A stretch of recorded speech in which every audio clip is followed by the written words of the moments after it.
Hello everyone, আমি চলে গেছিলাম ইউনিভার্সিটিতে। তাই আমি সকাল সকাল ট্রেন ধরে নিয়ে চলে গেছিলাম বারাসাত। আর ওখানে আমার দুটো বান্ধবী অপেক্ষা করছিল, বৈশাখী আর পারমিতা।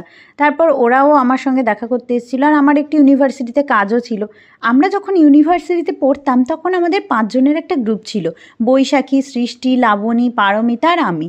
তো আমরা সবাই মিলে খুবই মজা করতাম। আর তারপর ইউনিভার্সিটি লাইফ শেষ হয়ে গেল, আমাদের দুজনের বিয়ে হয়ে গেল তার মধ্যে। তো এখন আর সেই মতন দেখা হয় না, ওই জন্য আমরা একটা ছোটোখাটো দেখারও প্ল্যান করলাম।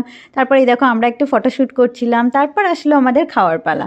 সেখানে পাস্তা, বিরিয়ানি, চাউমিন, সিমাই আর স্পেশালি পারমিতার হাতের একটা আমলকির নাড়ু ছিল, ওটাও খুব ভালো টেস্টি ছিল।